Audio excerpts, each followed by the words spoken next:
नमस्कार. मी आज तुम्हाला एक म्हणजे नेहमीचाच प्रकारे आपला उपमा म्हणतो आपण त्याला, ते दाखवणार आहे. पण हा उपमा म्हणजे मुंबईचा रवा असं म्हणतो ना, त्याचा नाही करायचा आहे, तर जाड लापशीचा रवा असतो ना, त्याचा करायचा आहे. आणि त्याच्यासाठी मी साहित्य काय काय घेतले: मिरची, कांदा, कॉर्न सोललेले असतात ते घ्यायचे, कोथिंबीर, ह्यात थोडी पालक पण मिक्स आहे, खूप छान लागतं त्यामुळे. दुधी भोपळ्याचे थोडा एक एवढा तुकडा मी कापून बारीक चिरून घेतलेला आहे. टोमॅटो घेतला आहे एक, थोडे गाजर घेतलेले चिरून, आणि मिरच्या घेतलेल्या आहेत. मिरच्या जास्त दिसतात, ते आम्हाला तिखट जास्त लागतं त्याप्रमाणे.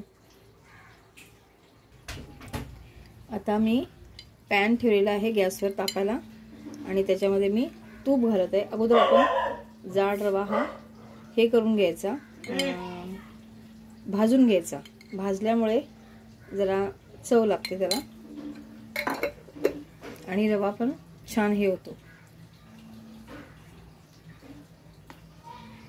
पॅन जरा गरम करून घेतला होता, त्यामुळे लगेच तूप तापलेलं आहे. आणि ह्यात मी बारीक करायचा गॅस. आता 1 वाटी मापाचा मी रवा भाजून घेते.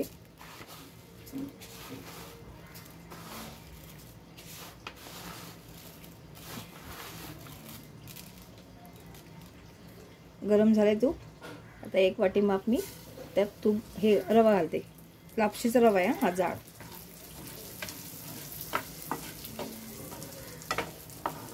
आणि हा असा भाजून घ्यायचा. आता मी हे तुम्हाला दाखवण्यासाठी असं केलं, नाहीतर मी काय करते, रवा भाजून बरणीत भरून ठेवते आणि फ्रीजमध्ये ठेवते, म्हणजे जेव्हा पटकन लागेल तेव्हा मग हे एवढा वेळ वाचतो ना आपला, त्यामुळे मी भाजून ठेवून देते बरणीमध्ये. आणि हे असं मंद गॅसवर जरा भाजून घेते, कारण जास्त फास्ट केला तर ते जळतं. असं 1-2-4 मिनिटं भाजून घ्यायचा. तो लगेच भाजतो. थोडं पांढरं व्हायला लागला रवा जाड की समजायचं तो भाजलाय. हे बघा, खाली बघा, असं दिसतंय ना, पांढरं होतंय.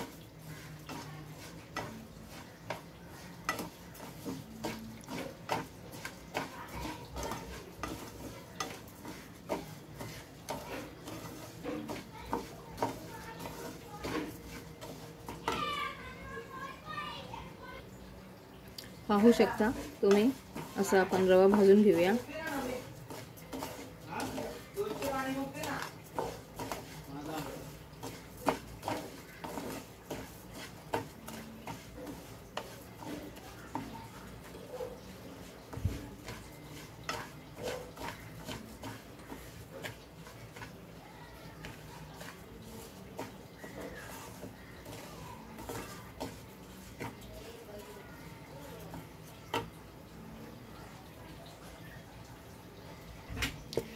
पहा, हा रवा आणि ह्या रव्यामध्ये फरक दिसतोय ना. हे असं पांढरं होत जातं, दाणे त्याचे पांढरे होतात. हे पहा, म्हणजे हा रवा आपला भाजलाय.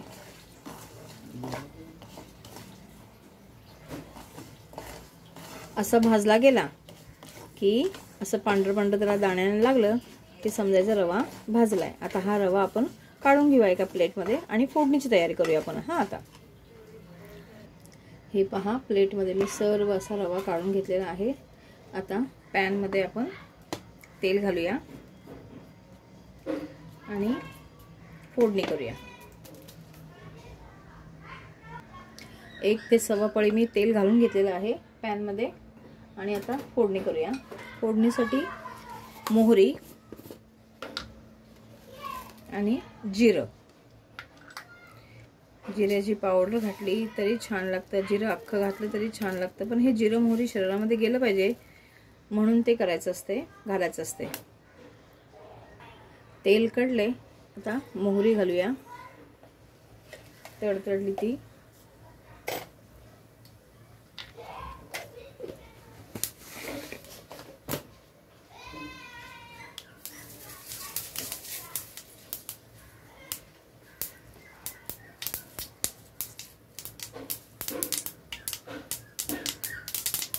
मी जिऱ्याची पावडर घालणार आहे म्हणून मी आज जिरं घालणार नाही हा.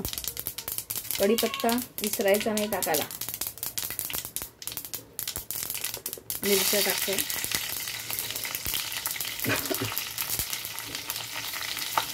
मिरच्या टाकून झाल्या की थोडं परतून घ्या.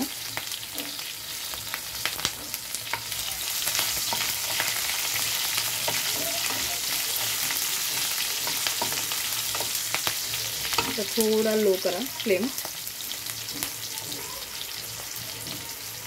आता ह्याच्यामध्ये गाजर,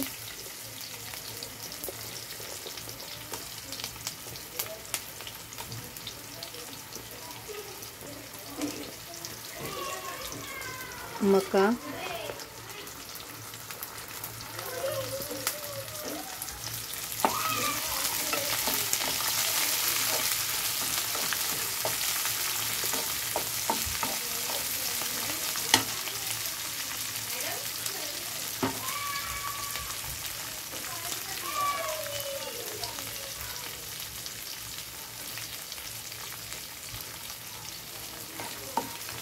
मका जास्त घातला तरी चालतो, छान लागतं ते, पण आम्ही कमी घालतो. त्याच्यानंतर दुधी भोपळा जो चिरला होता मी तो घालून घ्यायचा आहे.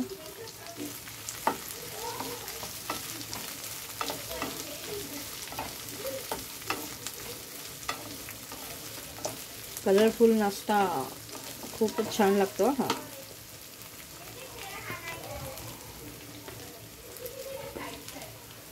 थोड़ा फ्लेम हाई करा आता.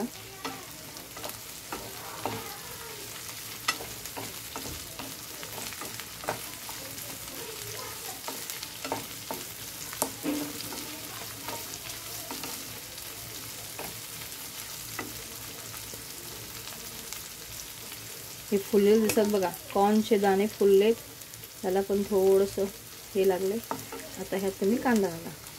कांदा जास्त घातला तरी चालतो, आमच्याकडे जरा कमी लागतो कांदा, पण नंतर कसं त्यात घालून खायचा ते तुम्हाला दाखवते. एक राहिलं तर बारीक चिरायचं.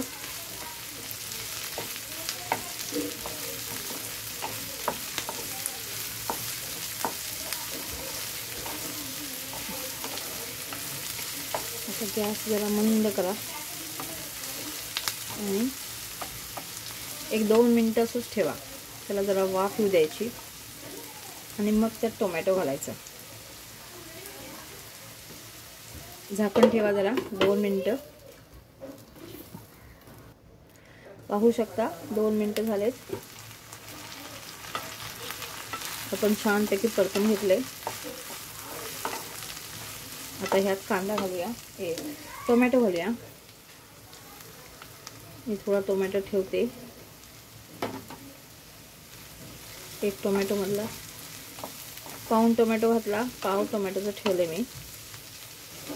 आणि ह्याच्यामध्ये तुम्ही पांढरं पण करू शकता, पण आम्हाला येलो उपमा खूप आवडतो म्हणून मी हळद घालते याच्यामध्ये.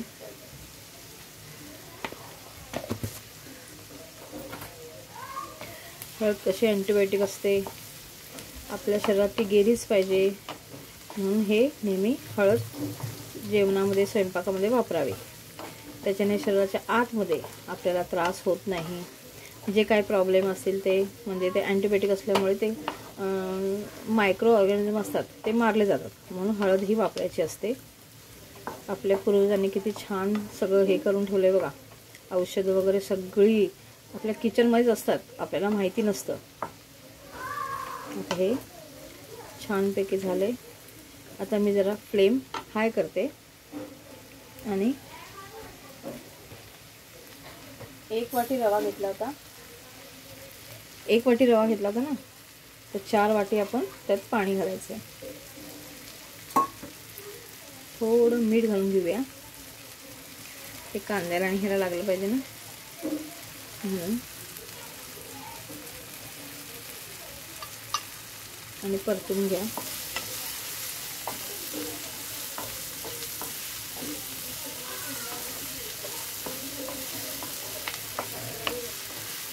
त्या कांद्यामध्ये मिठाचा स्वाद आला ना तर ते खाताना खूप छान लागतं, म्हणून मी मीठ ह्यात घालते. खूप मस्त लागतं ते. आणि आता ह्याच्यामध्ये आपण 1 वाटी आहे ना आपला रवा, मग आपण 4 वाटी पाणी घालूया, कारण हा रवा जाड असतो ना.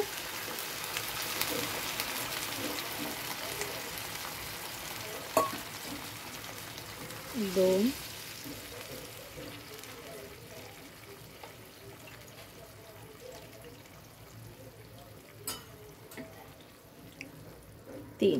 3 वाटी घातलाय मी. आता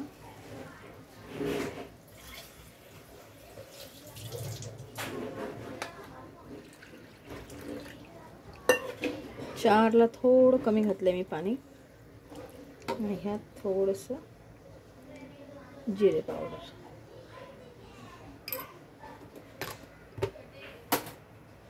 आता ह्याला चांगली उकळी येऊ दे. 2 मिनिटं झालेत, पहा पाणी खूप छान उकळलेलं आहे. आता हा रवा आपण ह्यात घालूया.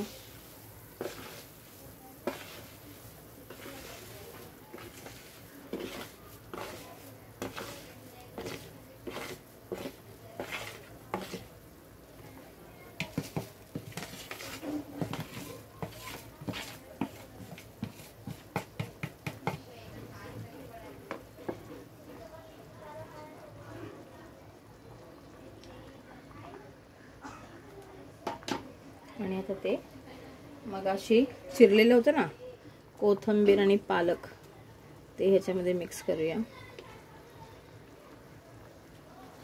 तुम्ही जेवढी जास्त घालाल तेवढं छान लागतं ते. आणि ह्याच्यामध्ये आता मीठ घालायचं आहे. 1 टीस्पून मीठ मी घालत आहे. नंतर पाहून आपण परत घालूया कमी पडलं तर. आणि आता हे झाकून ठेवूया. आता मात्र फ्लेम लो करायचा. हां,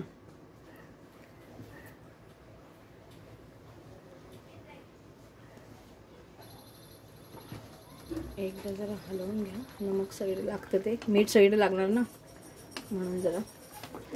बघा किती छान कलरफुल दिसतोय आणि मस्त.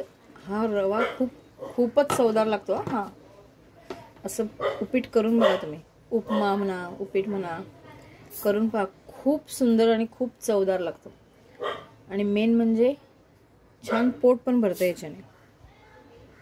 थोडं चाकून पाहिलंय मी, थोडं मीठ कमी लागते म्हणून घातलं. आमच्या सासूबाईंना ह्याच रव्याचा उपमा करायच्या कधी पण. त्यांना ते बारीक रव्याचा उपमा कधीच आवडला नाही. त्यामुळे ह्याचा रवाच छान लागतो खायला उपमा, म्हणून त्या नेहमी ह्याच्यानेच करायच्या, याच रव्याने करायच्या. छान फुलत चाललाय.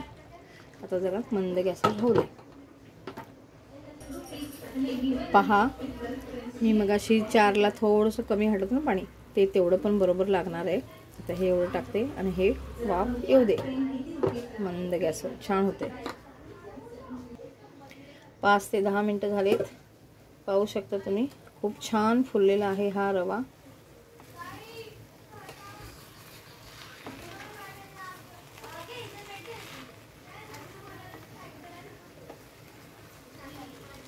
एकास 4 पेक्षा थोडं जास्त घातलं तरी चालेल, पण हे प्रमाण लक्षात ठेवा, कारण ह्या रव्याला पाणी जास्त लागतं, लक्षात ठेवा.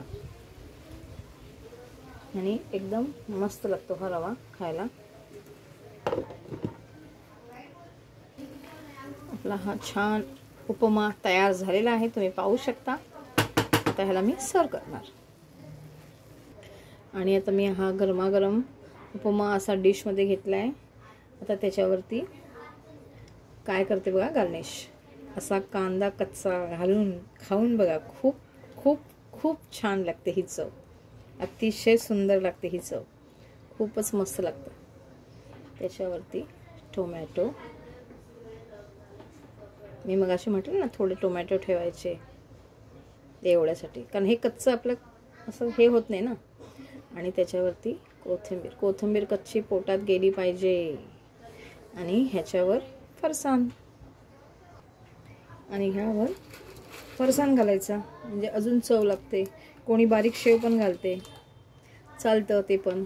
आम्ही हे असं खातो, पण खूप छान लागतं ह्याची चव. कांदा तुम्ही जास्त घालून बघा, आम्हाला आवडतो तो कांदा, एकदम मस्त लागतं. आणि घ्या गरमागरम खा. आणि असं करून पहा, खाऊन पहा.